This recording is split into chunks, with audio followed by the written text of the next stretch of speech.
안녕하십니까. 이동원 선생님입니다. 여러분 반갑습니다.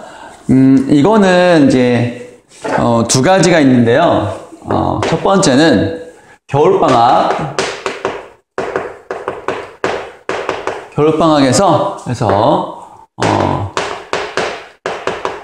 문학을 수강했던 친구들. 그래서 이제 중에서 고전 문학을 쌤이 별도로 특강 중에 특강으로 쌤이 또 촬영을 해서 여러분들에게 7차시를 보강하는 용도고요. 두 번째는 쌤의 이제 수강생 중에서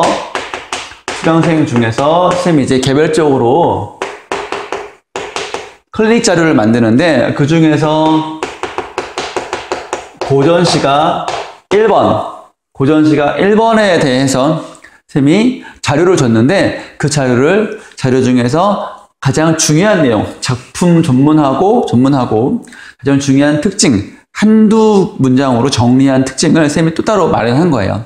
그러니까 특강 들었던 친구들도 도움이 되고, 또 장기적으로 쌤이 클리닉 자료를 조금 더 이제 보충 강의 형식으로 해설을 하는 거니까 겸사겸사 여러분들이 다목적으로 이 강의를 잘 수강해 주시길 바라요. 자, 그러면 바로 들어가겠습니다.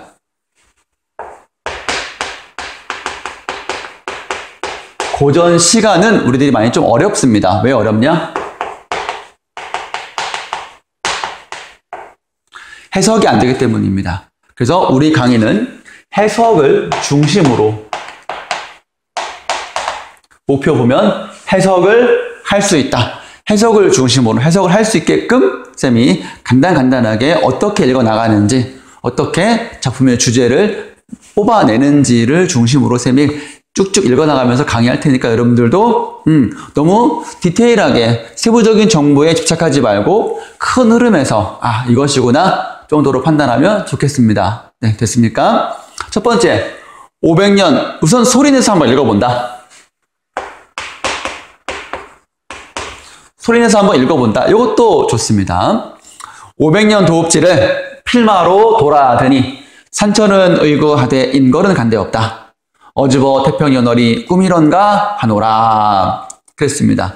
아래 설명 보시면 고려의 옛 도읍지를 돌아보면서 느끼는 감회를 노래한 회고가의 대표작으로 망국, 고려가 망했어요.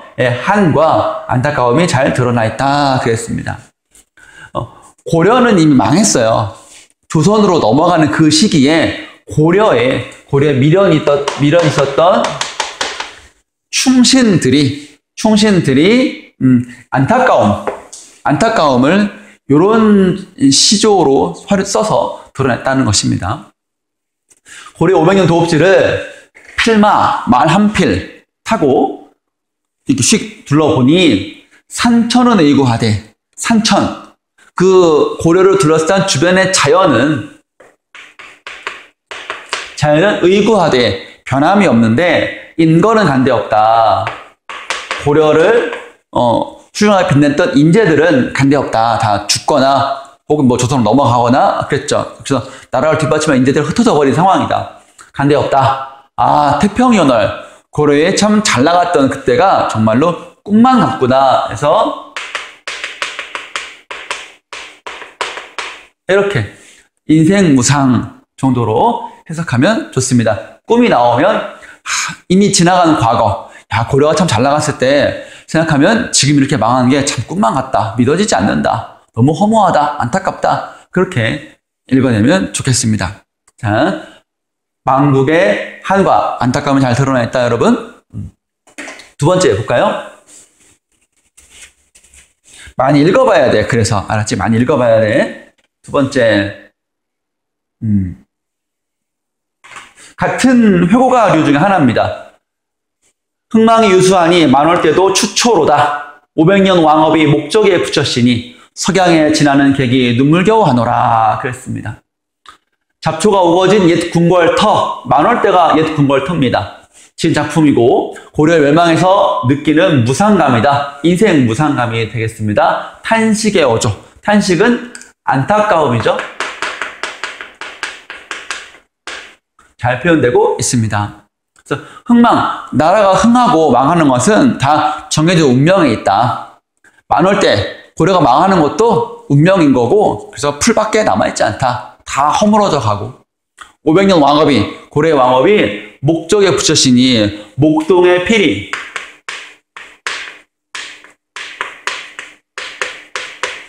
목동의 피리 소리에 담겨 있으니 라는 말은 500년 왕업의 그 긴 세월이 쓸쓸한 목동의 피리 소리에 담겨져 있다. 쓸쓸함을 좀 더 강화한다. 이렇게 보시면 되겠습니다. 청각적 이미지쯤 되겠죠. 석양의 해질녘에 해가 지는 것도 나라가 망하는 그런 분위기죠. 해가 뜨는 거는 개국이고 해가 지는 것은 망국 되겠습니다. 지난 계기, 이 계기 바로 화자를 객관화한 것입니다. 그래서 그 슬픔을 조금 더 심화시키는 거다. 이렇게 보면 되겠습니다. 이렇게 제품 넘어가고 세 번째 보겠습니다. 선인교 나린물이 자화동에 흘러들어 반천년 왕업이 물소리 뿐이로다. 아이야 고국 흥망을 물어서 무엇하리요. 여기서는 여기입니다. 종장의 포인트입니다. 이 시를 쓴 사람은 정도전이라고 고려를 개국한 공신이에요. 즉 고려의 신하였지만 고려를 이제 바꿔야 된다 조선으로 했기 때문에 고려가 망한 거에 대해서는 안타까움이 있지만 이미 망해버리고 새로운 나라가 만들어졌는데 굳이 그거를 더 신경 쓸 필요가 뭐가 있겠느냐. 앞으로가 더 중요하지. 그래서 위에 두 개랑 요거랑 같은 효고가루에 들어가지만 세 번째는 그게 결이 조금 다르다. 그래서 잊어버리려는 태도를 보이고 있다가 좀 포인트가 되겠습니다. 선인교가 이제 고려 개성을 흘러가는 그런 다리고요. 자화동도 고려의 그 궁궐 근처입니다. 반천년 왕업이 고려의 왕업이 물소리뿐이로다. 다 이제 날아간 거죠. 없어져 버리는 거죠. 물소리라는 말은 얘도 청각적 이미지가 될 것이고요. 그 정도 되겠습니다. 무슨 말인지만 알면 되겠죠? 그 다음에 수양산 바라보며 이제를 하노라. 여기 볼게요. 줄여 죽을진들 채미도 하는 것가. 비록에 푸셋 것인들 그거 누구 땅에 난 거냐. 쭉쭉 읽어 나갈 거예요. 수양산을 바라보며 이제를 하나노라 해서 이게 백이 숙제가 충신인데 이 사람을 한한다, 비판한다 이겁니다. 백이숙제는 중국의 유명한 충신의 대표예요. 근데 한한대요. 비판한대요. 왜냐하면 고사리를 캐먹었거든. 은나라에 충성을 다하려고 이제 백이숙제도 이제 중국의 은나라에서 주나라로 바뀔 때 은나라에 충성했던 사람이거든. 그러니까 새로운 나라인 주나라에 가지 않고 은나라의 절개를 지키려고 수양산 들어가서 고사리 캐먹다가 죽었어. 이거에 대해서 이 시의 화자는 야 고사리도 따지고 보면 주나라 땅에서 난 건데 그럼 주나라의 곡식을 먹은 거 아니냐? 은나라에 충성할 정도면 주나라에서 나는 고사리조차도 먹지 말고 그냥 바로 자결이나 죽음을 택했어야지 고사리는 왜 캐먹었냐? 라고 좀 이제 비판하고 있는 것입니다. 이거는 그만큼 자신의 절개가 뛰어나다. 누구에 대한 절개? 단종에 대한 절개. 누구와 대비돼서 단종의 왕위를 빼앗은 세조. 세조에게 충성하지 않고 나는 단종에 충성하니까 바로 죽어버리겠다. 나는 타협하지 않는다. 뭐 이런 정도의 강한 의지를 드러내고 있는 것입니다, 여러분. 그래서 수양산을 바라보며 이제 백이숙제를 원망한다. 굶어 죽었으면 죽었지 고사리를 왜 캐먹는단 말인가? 비록 그것이 푸세, 야채에 불과하지만 그것이 누구 땅에 난 것이냐? 주나라 땅에 난 거 아니냐라고 하고 있습니다. 그래서 세조의 단종 폐위에 항거한 작가의 의지를 의도적으로 드러낸 작품이고 은나라의 충신 백의 숙제를 자신 숙제와 자신을 비교했다. 사실 굳은 의지, 절개를 강조하고 있는 것이다로 볼 수 있습니다.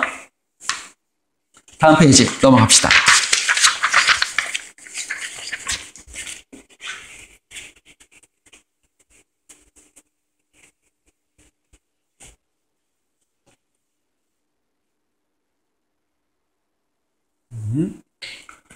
이 몸이 죽어가서 무엇이 될꼬 하니?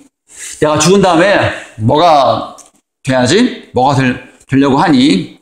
봉래산, 금강산이에요. 제1봉, 가장 높은 봉우리에 낙낙장송이 돼서, 낙낙장송, 소나무. 소나무는 지조, 절개이지요. 소나무가 돼서 백설, 소나무와 백설은 상극이에요. 좀 부정적인 것은 쌤이 백설 세모로 할게요. 흰 눈이 만건곤 하늘과 땅에 가득 찰 때 독야청청하리라 홀로 푸를 거야. 그래서 푸름. 그래서 요것도 사육신 단종에 충성했던 사람 중 한 사람인 작가가 단종의 보기를 꾀하다가 세조한테 발각돼서 처형을 당할 때 자신의 충정, 단종에 대한 충정을 노래한 작품입니다. 그래서 나 죽을 거 뻔히 알고 나 죽은 다음에 나는 소나무가 돼서 간신배 세력, 세조 세력이, 세조 일파가 그렇게 병행해도 나 혼자 풀을 거야. 나는 지조를 꺾지 않을 거야. 라는 의지를 드러내고 있는 시조가 되겠습니다. 계속 이어볼까요? 눈 맞아 휘어진 대를 누가 굽었다고 하느냐? 대나무예요. 대나무. 눈은 역시 시련이죠. 대나무도 마찬가지로 지조, 절개가 되겠습니다. 왜? 늘 푸르니까요. 푸르니까 겨울 되어도 이파리가 잘 안 떨어지고 그 색깔이 항상 푸른색을 유지하잖아요. 소나무처럼. 눈 맞아 휘어진 대나무를 누가 굽었다고 하느냐? 그것이 굽을절개면 살짝 이제 휘어져 있는 거를 굽었다고 하는데 아니다. 그것이 굽을절개면 눈 속에 푸르겠느냐? 푸름. 아마도 세한 고절 추위를 이기는 고고한 절개. 이 절자는 절개를 의미합니다. 보통 절개는 임금에 대한 충성심을 얘기하는 거죠. 너뿐인가 하노라, 너, 대나무 너 해서 의인법도 확인할 수 있겠네요. 그래서 눈 속에서도 푸르름을 잃지 않는 대나무, 대상이죠. 통해 두 왕조를 섬길 수 없다. 작가의 굳은 의지를 드러낸 작품입니다. 그래서 나는 고려에 충성할 거야. 그런 얘기가 되겠습니다, 여러분.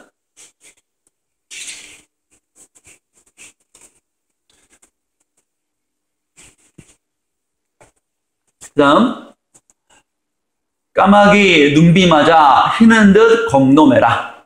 야광명월에 까마귀가 좀 부정적이에요. 간신이에요.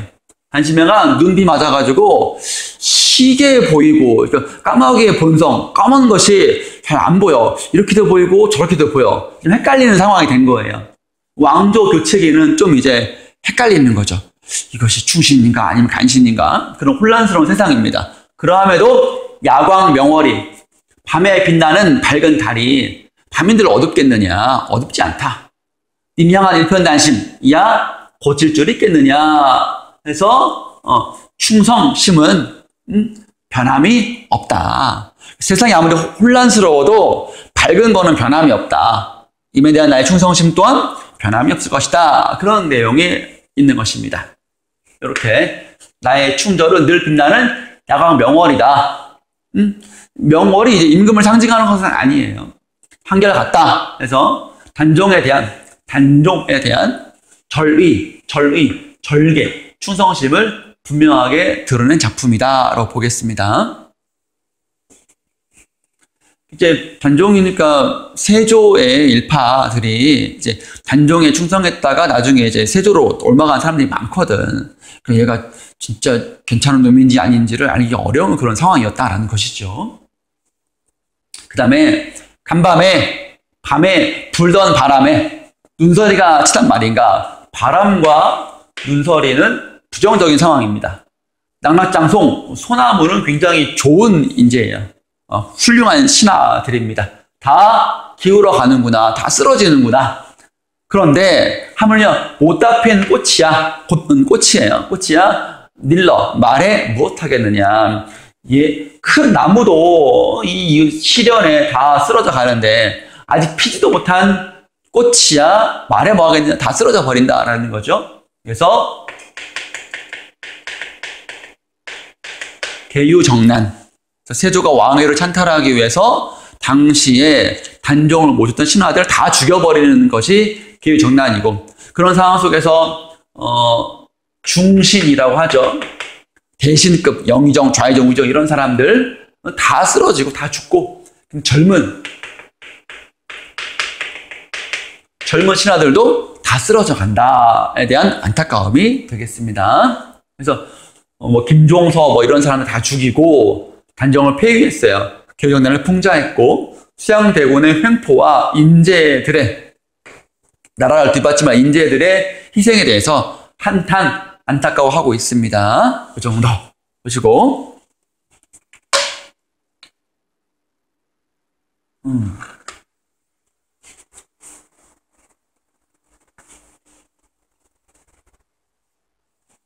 시를 공부할 때는 작품을 보면 무슨 내용이다 정도 아는 것이 목표가 되겠습니다. 해석 중심으로 보시는 게 좋아요.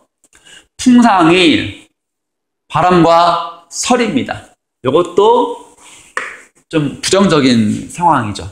석가친 날에 갓 피온 황국화, 국화도 소나무 대나무처럼 지조와 절개를 의미합니다. 왜냐하면 봄에 꽃이 피지 않고 가을 무렵에, 가을에 다른 꽃들은 다 질 무렵에 꽃이 피기 때문에 얘가 지조절개를 상징합니다. 황국화를, 노란 국화를 금화분에 가득 담아서 옥당이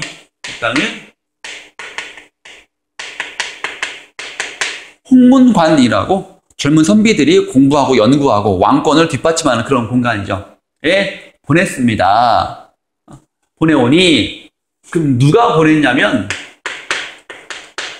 임금이 보냈거든.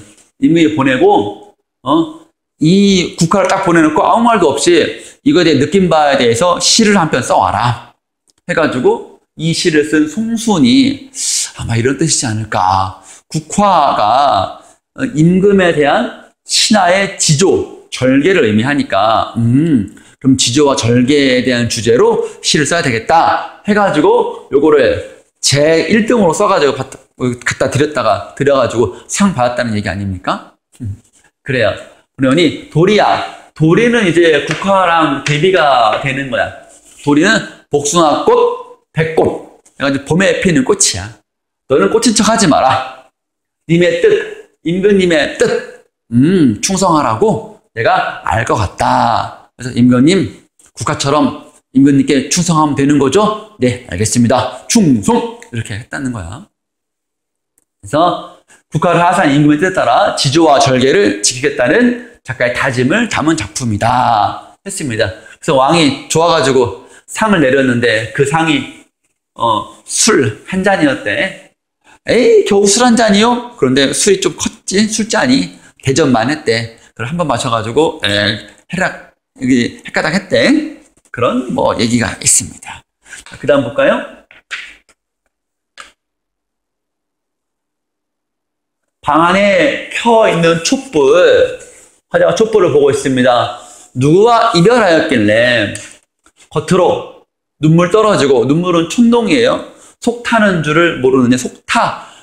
촛불에 촛농이 떨어지고 심지가 새까맣게 타는 거잖아요. 그것 때문에 촛불을 보고 촛농이 떨어지는 거 보고 눈물인 것 같고, 심지어 타는 거 보고 속 타는 거 보니까 너 누구랑 이별했구나. 그래서 저 촛불도 나랑 같아서 속 타는 줄을 모르도다. 그래서 화자가 지금 심정이 이별해서 마음이 안 좋아. 그랬는데 촛불을 보면서 촛불이 나랑 똑같네. 촛불에 자신의 이별의 안타까운 감정을 집어넣었다. 그래서 보면 역시 단종이랑 관련되어 있어요. 단종이 유배 가가지고 충성스러운 신하들과 이별했거든. 남아있는 신하들이 얼마나 안타깝고 슬프고 그랬겠어. 그 중에 한 사람이 방 안에 혼자 앉아 있어가지고 눈물 쭉쭉 흘리면서 있는데 가만히 보니까 촛불이 신세랑 비슷하게 생겼거든. 그래서 촛불이 화자의 감정과 일치되는 삶을 감정이입의 객관적인 상관물이 되겠습니다.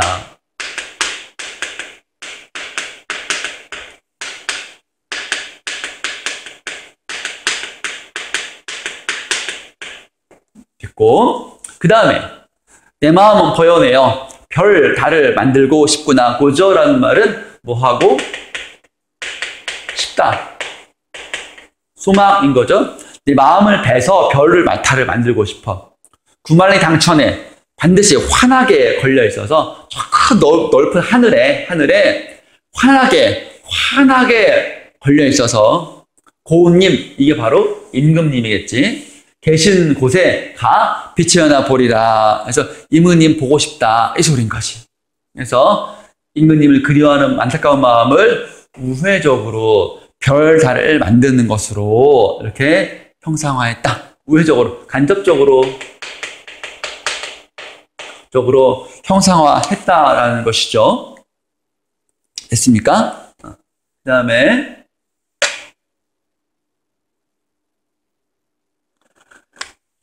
천만리 머나먼 길에 고운님 여의 없고 내 마음 둘 데 없어 내가에 앉았으니 저 물도 내 안 같아요 울어 밤길 가는구나.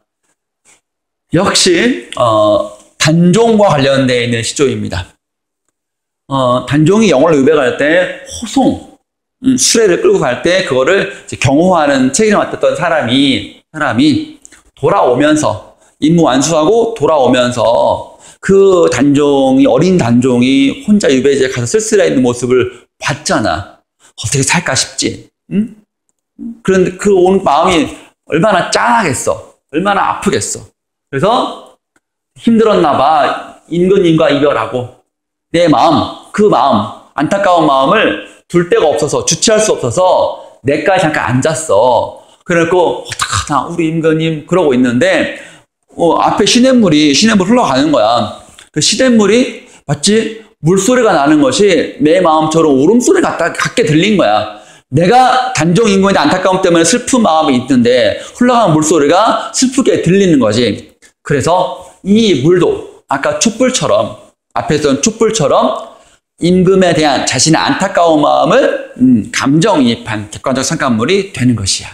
알았죠? 그래서 여기서는 단종에 대한 안타까운 마음을 물에 이입해서 드러냈다 정도가 되겠습니다.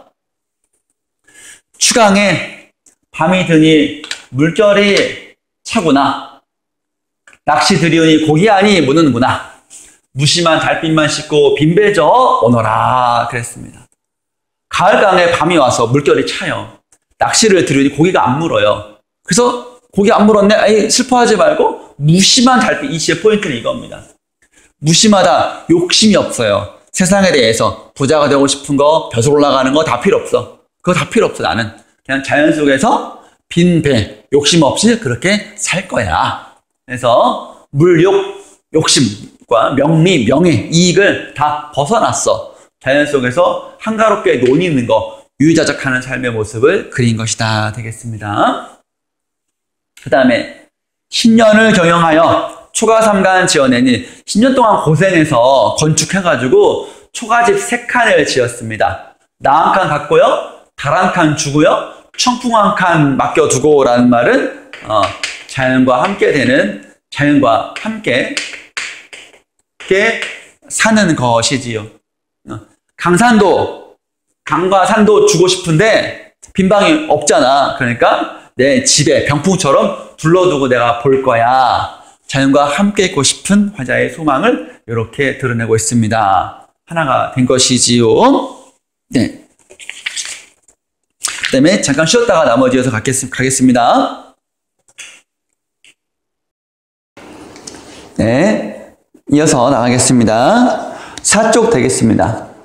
대초 볼, 붉은 고래, 밤은 어이 뜨뜨르며, 대추, 알죠? 대추. 대추가 붉게 익었습니다. 그리고 먹는 밤도 막 떨어지고 있습니다. 먹을 게 많죠. 벼 빈 그르에, 벼를 뱉다라는 말은, 추수를 했다? 가을이구나. 우리 문학에서 가을이 주는 이미지는 풍성함과 쓸쓸함인데 먹을 게 많아 보이니까 풍성함으로 보는 게 맞겠죠. 가을이 되니까. 벼를 벤 그루터기에 개는 그 바다에 사는 꽃게, 그때만은 꽃게가 아니고 조만한 민물에 사는 개예요. 그냥 튀겨가지고 안주로 먹기에 좋아. 껍질째 그냥 씹어 먹는 그런 개예요. 걔가 어찌 왔다 갔다 하느냐, 잡아다가. 그래서 안주를 마련했잖아. 안주. 술안주를 마련한 거잖아. 술이 익었어. 술이 익었어. 채, 장사. 채는 이제 거름망 같은 거예요. 옛날의 술은 지금처럼 술병에 깔끔하게 나와 있는 것이 아니고 이따만한 항아리에 누룩 넣고 물 넣고 뭐 집어넣어가지고 이거 뽀글뽀글 발효가 되면 되는 거거든. 그럼 판국자 뜨면 건더기가 많이 있어. 그런 것들 좀 걸러내야 돼. 그래서 이 거름망이 필요한데 딱 걸러 보니까 거름망이 없네. 근데 하는데 최장사 지나가. 최장사 일로 와. 타이밍 딱 좋게도. 그럼 안주 있지. 가을이라 마음도 풍요롭지. 술도 있지. 채도 걸렀지. 술을 안 먹고 어떡할 거야. 술 먹어야지. 그래서 이런 것들을 풍류라고 한다. 가을 농촌의 흥겨움과 풍류가 딱 그려지지요. 장면이. 두 번째 볼까요? 맷버들 가래 꺾어 보내노라 님에게. 맷버들이 버드나무입니다. 버드나무 가지를 갈해라는 말은 정성껏 가려서, 즉 오래 살 튼실한 놈으로 잘 이렇게 골라서 꺾어가지고 보냅니다. 당신에게 해서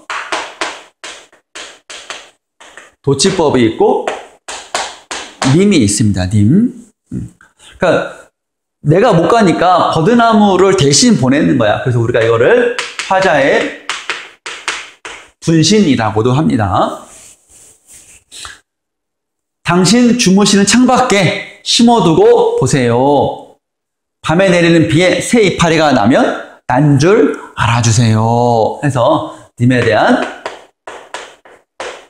그리움 되겠다. 그런 그리움을 버드나무 가지를 대신 보내는 걸로 늘 당신 곁에 있고 싶은 자신의 마음을 갈 수 없으니 이거라도 보내서 난 줄 알아주세요. 라는 간절한 그리움, 소망이다 정도로 보겠습니다. 이렇게 호소하고 있는 것 되겠습니다. 그 다음에 동짓달 기나긴 밤을 한 허리를 버여내어 춘풍 니불 아래 서리서리 넣었다가 어로님 모시는 밤이어든 굽이굽 펴리라 해서는 황진이가 쓴 건데 여기서는 이게 좀 중요하지요.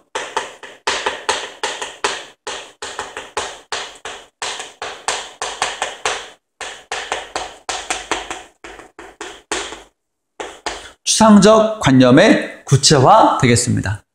추상적 관념의 구체화다. 그래서 눈에 보이지 않는 관념, 생각을 눈에 보이는 구체적인 사물로 바꿔서 표현했다. 이다. 여기 보시면 동짓달은 겨울이에요. 밤이 길죠. 밤이라는 그런 시간을 너무 아까워. 이게 혼자 있는 외로운 밤이 너무 지나는 게 너무 아까워. 이 시간을 툭 잘랐어. 한 허리를 버여내서 마치 벨 수 있는 물건으로 취급한 거지. 시간을. 불가능하지, 그지? 흘러가는 시간을 어떻게 툭 자를 수 있겠어. 불가능하지. 근데 뭐 마음으로야 못할 게 뭐가 있어. 그치? 그래서 이 흘러가는 시간이 님 없이 혼자 보내는 이 시간이 너무 아까워서 이거를 툭 잘라서 베어내어서 춘풍 니불 아래, 춘풍 봄바람이 부는 이불이다. 그래서 따스한 이불, 님과 오면 함께 덮을 그 이불, 사랑의 이불 아래에 서리서리 넣었다가, 이불은 이 이불 덮는 거 아니야. 님이 왔을 때 덮어야 돼. 그때 잘 묻어놨던 시간을 끄집어내가 써야 되는 거니까. 님이 없을 때는 이불을 그대로 개서 잘 보관해야 되는 거지. 춘풍 이불 아래 서리서리 차곡차곡 넣었다가, 어로님, 사랑하는 님, 어로는 사랑하다라는 뜻이야. 사랑하는 님이 오신 날 밤이면 그거를 접어놨던 거를 촥촥촥 펴서 시간을 쫙 늘려서 님과 오래 있고 싶다라는 화자의 소망이고, 이것을 곧 님에 대한 간절한 그리움으로 볼 수가 있다 되겠습니다. 그래서 수선적관념을 구체화했고 님에 대한 간절한 마음을 세련되게 표현했고, 이 밤과 이 밤은 서로 대조가 되죠. 외로운 밤이고 행복한 밤이고, 서리서리 구비구비라는 말은 음성 상징어인데 의태어죠. 그래서 아름다운 우리말을 사용했고, 그런 것들을 표현상의 특징으로 잡을 수 있겠습니다. 네. 그 다음 작품 볼까요? 설명. 임을 기다린 여인의 마음을 참신한 비유로 호소력 있게 형상화한 작품이다. 추상적 개념인 시간을 구체적인 사물로 형상화한 표현 기법이 참신하고 생생한 인상을 준다. 이겁니다. 꼭 기억해 주세요. 그 다음 볼게요. 청산은 내 뜻이고 녹수는 님의 정이다. 청산, 변함이 없는 산은 내 마음이다. 즉 님에 대한 나의 마음은 변함이 없다. 그런데 녹수, 푸른 물은 님의 마음이다. 물은 흘러가잖아. 변하는 건 당신이다. 대조적이죠. 나는 변함없는데 당신은 흘러가는군요. 녹수 흘러간들, 물이 흘러간들 청산이야 변하겠습니까? 저는 변함이 없습니다. 녹수도 청산을 못 잊어 울면서 흘러갑니다. 요거는 화자의 소망이 담긴 표현이야. 이미 떠나가 버린 님이 나를 그리워하는지 울면서 흘러가는지 이런 거는 알 수가 없어요. 그렇지만 그랬으면 좋겠다는 거지. 왜? 물 흘러가는 소리니까. 자, 이미 님은 이별했어. 나는 님을 보내고 싶지 않았는데 님은 갈 수밖에 없어. 그런데 속 심판으로는 님이 나를 조금이나마 생각해 줬으면 좋겠다는 마음이 깔려 있는 거지, 이 안에. 알겠습니까? 비유하고 있는 것. 청산과 녹수에 대해서 나는 변함이 없고 불변. 변하는 거는 님에 대한 간절한 사랑, 그리움이다 정도로 정리할 수 있겠죠? 네. 어저 내일이야. 아, 내가 한 일이야. 그리워할 줄을 몰랐더냐. 내가 뭔가 일을 저질러서 사고를 친 거야. 뭘 저질렀어. 그리워할 줄을 몰랐더냐. 그래서 님에 대한 그리움인가 보다. 내가 있으라고 했으면, 내가 님한테 여기 있어 가지마 라고 했으면 갔겠냐마는 님이 갔겠냐마는 제 구태야 보내고 내가 굳이 보내고 님을 그리워하는 적은 나도 몰라 하노라가 1번 해석입니다. 그래서 이걸 보면은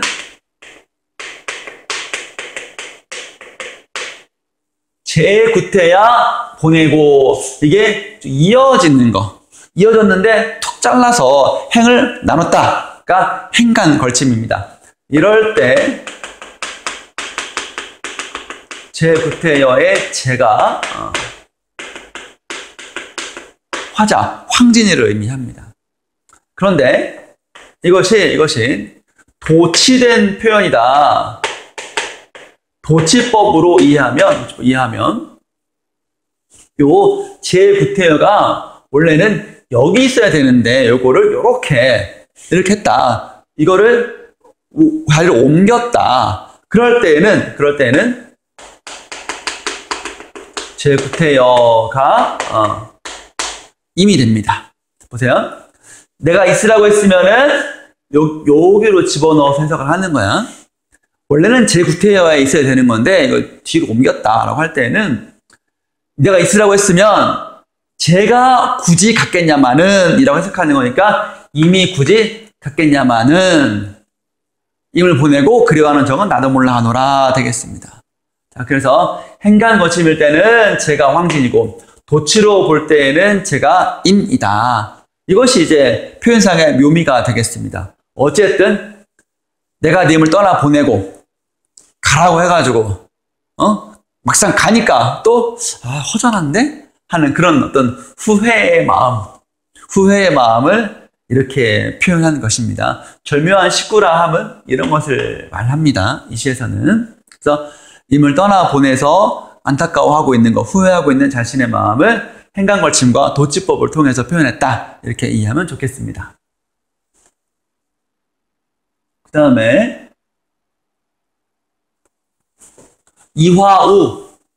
이화우는 첫째, 정말로 내리는 빗방울이 아닙니다. 배꽃이 떨어지는 날, 비처럼 떨어지는 날, 흩날릴째, 흩뿌릴째, 울며 잡고 이별한 님, 그때 님과 이별했구나. 봄에 님과 이별했네. 추풍 낙엽이다. 가을이네. 저도, 임도 나를 생각하는가. 그랬으면 좋겠다는 거지. 만날 수 없으니. 내가 지금까지 당신과 봄에 이별해서 가을까지 저도 오니까 나도 생각한 것처럼 당신도 나를 생각합니까? 그랬으면 좋겠는데. 천리의 심리적인 거리죠. 외로운 꿈만 오락가락합니다. 보고 싶습니다. 그리움 되겠습니다. 했어요. 기생이에요. 기생이 쓴 겁니다. 그래서 하강의 이미지다라는 말은 흩뿌릴 때 떨어지고 추풍 낙엽 떨어지는 거니까 하강적 이미지라서 좀 쓸쓸함을 심어하겠죠. 혼자 있는 쓸쓸함과 그리움 정도 되겠습니다. 그 다음에 청초, 푸른 풀이 우거진 골짜기에 자고 있느냐 누워 있느냐. 황진이의 무덤가 간 겁니다. 황진이의 무덤에 가서 황진이가 죽어서 황진이의 무덤에 가서 황진이를 추억하고 안타까워하고 있는 내용의 시조가 되겠습니다. 예쁜 얼굴 어디 두고 백골만 이렇게 묻혔느냐. 왜 죽었냐. 잔잡아. 살아있을 때 서로 술 한 잔 주고받고 하면서 교유했거든. 술잔을 잡아서 권할 사람이 황진이 네가 없으니 그게 참 슬프구나. 그래서 무덤가에 가서 살아있을 때 추억하고 죽음에 대한 안타까운 정서를 이렇게 표현한 것이 되겠습니다. 허무함을 읊었습니다. 죽고 나니까 너무 그립구나. 살았을 때 좀 잘해줄 걸 하는 것도 있고, 허무함이죠. 그 다음에 제 넘어, 고개 넘어 성권롱. 얘가 친구야. 성권롱의 집에 술이 익었다는 말 어제 들었어. 어제 술 한잔하러 오세요. 술이 익었습니다. 하니까 그래? 눈소 발로 박차 얹힌 노와 지질 타고 소를 타고 가는 거지. 야 임마 일어나소. 그래서 소 안장을 놓고 타고 갔지. 아니야 네 권룡 계시냐. 정좌수 왔다 하여라 해가지고 이거는 술을 좋아했던 정좌수 정철이 썼다고 합니다. 술 마시러 가는 화자의 기쁜 마음과 서두르는 화자의 마음의 모습에서 풍류와 좀 이제 뭐랄까 이제 운치 있는 그런 게 좀 이제 드러나죠. 풍류와 멋스러움이다 되겠습니다. 소 차고 야 빨리 일어나. 소야 게으름병이서 빨리 가서 술 한잔 해야지. 친구랑 같이 얼마나 좋겠어. 그런 것들 속도감 있게 드러내고 있다 되겠습니다. 타자마자 갔어? 속도감 있게 드러내고 있는 것입니다. 그 다음에 이것도 이제 술을 좋아했던 정철이 쓴 겁니다. 한 잔 먹세 그려. 또 한 잔 먹세 그려. 꽃 꺾어 산 넣고 무진무진 먹세 그려. 그래서 한 잔 술을 먹는데 멋있게 꽃을 꺾어서 세워놓고 먹읍시다. 무진무진 셀 수 없이 무진무진 끝없이 먹읍시다. 내가 죽으면 지게 위에 거적 덮어 이렇게 똘똘 매어서 가나. 아니면 상여 하고 화려하게 만인이 울면서 가나. 이래 죽으나 어차피 죽은 다음에 장래가 이렇게 되든 저렇게 되든 상관이 없다. 화려한 죽음이든 초라한 죽음이든 어차피 죽으면 억새, 속새, 덕가나무, 백양, 숲에 가기고 타면 되게 을씨년스러운 곳에 가면 떨어진 산속에 가면 누른 해, 흰 달, 가는 비, 붉은 눈, 쇼쇼리 바람, 해, 달, 비, 눈, 쇼쇼리 바람 불 때 무덤가의 어떤 쓸쓸한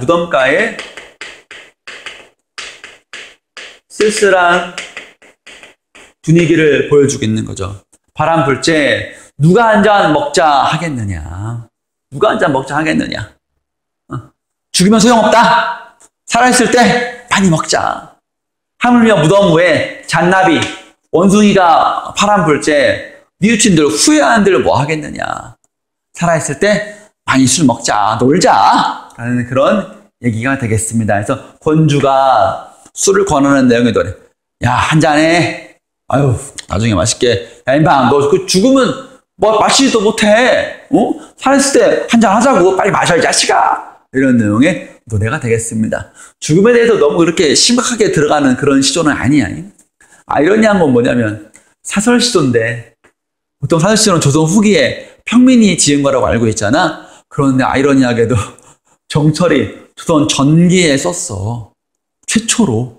그것이 평민의 문화가 되기까지 시간이 좀 많이 걸렸지. 전기에 사설시조가 양반에 의해 창작이 됐고 쭉 시간이 지나다가 평민이 본격적으로 받아들여가지고 마구마구 창작을 했네.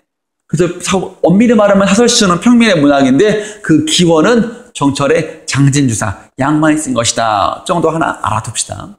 네. 그래서 오늘은 이번 시간은 여기까지 해서 마치겠고요. 다음 시간에 이제 6페이지부터 나머지 강의 이제 연시조 이렇게 중심으로 쌤이 또 해설을 하도록 할 테니까 여러분들은 아까도 말했지만 고전 시간은 너무 깊이 들어가려고 하지 말고 쓱 가볍게 보면서 이런 내용이군. 해석 중심으로 가볍게 보는 것이 좋겠다 이것입니다. 제가 이제 공부하면서 조금 차츰 배경식을 확충하는 거니까 그렇게 알고 너무 서두르거나 초조해하지 말고 쌤과 함께 차근차근 하나씩 읽어가면서 이런 내용이군 정도로만 알아봅시다. 아셨죠? 해석이 중요하다 했습니다. 자, 긴 시간 수고 많았고요. 다음에 또 만나요. 수고했습니다.